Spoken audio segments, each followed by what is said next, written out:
welcome to another episode of Accessibility. It's a show on YouTube where I talk about the video game industry, accessibility, and representation. Basically, how can we help more people to play games, and more people to see themselves in the games they play? On June 10th, 2021, a charming little indie game called Chicory was released. It's from the developers of a game called Wondersong, which is one of my favourite wonderful games about the beauty of music, and this game is that but for art.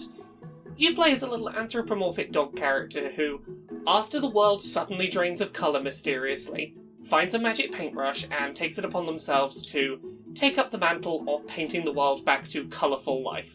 The game is a very charming adventure that I had a delightful time playing through. It uses the mechanic of painting colour back into the world in both mechanically and narratively interesting ways, and it's just a really relaxing delight to play through, but on top of that, it's one of the best examples of accessibility in a game I've seen in a long time, and that deserves being checked out. So today, on Accessibility, we're going to talk about Chicory. We're going to talk about some of the design decisions made to make the game as playable as possible. We're going to talk about a bunch of the accessibility settings that can be found in-game, and we're going to talk about how Chicory handles content warnings for players who may require them. Let's start off today's episode of Accessibility by talking about one of Chicory's design choices that isn't strictly an accessibility setting. Players can play through Chicory from start to finish without hearing any audio, either due to being deaf or needing to play the game with sound turned off, and will not find any progression blocked by lack of audio. This sort of design thoughtfulness is becoming more common in games over time, making sure accessibility settings are not needed by designing your game intelligently upfront where possible. Next, onto the actual accessibility settings in-game. When first playing through Chicory, there was one accessibility setting in particular that stood out to me and prompting my wanting to make this video.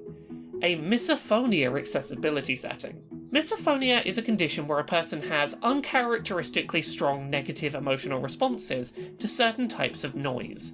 The noises that trigger responses in those with misophonia can differ from person to person, but one category of sound that is a common trigger is wet sounds, such as slurping or splodging. As Chicory is a game about painting, there are in-game sound effects that fall into this category involved in painting in the game. Chicory has a toggle in its settings menu to turn off all wet sounds, something I have never seen a game do before, and which would undoubtedly be a positive to see in other titles.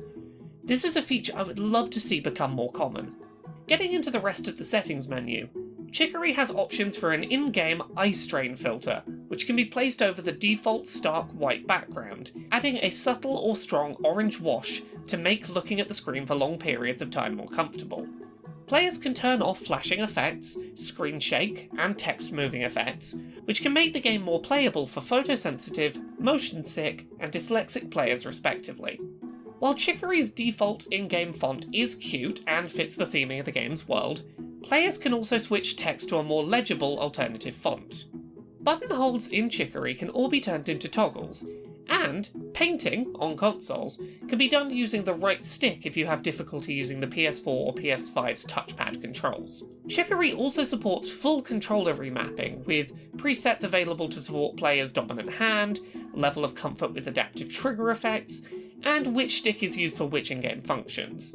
Player health can be altered in the settings menu if you want to be a bit more resilient, and you can change the game speed in Chicory in increments of 25% to make navigating more manageable, very reminiscent of games like Celeste.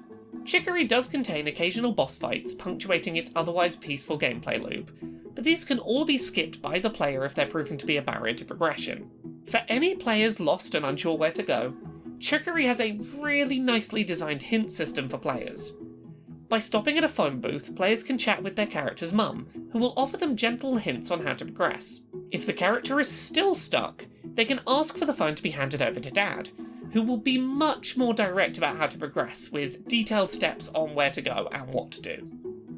There's never any penalty for accepting hints, and they're woven really nicely into the world of the game. Lastly, let's talk about content warnings. Without going too deep into spoilers, Chicory is a game that tackles themes of living with depression, and in places it can get a little emotionally heavy.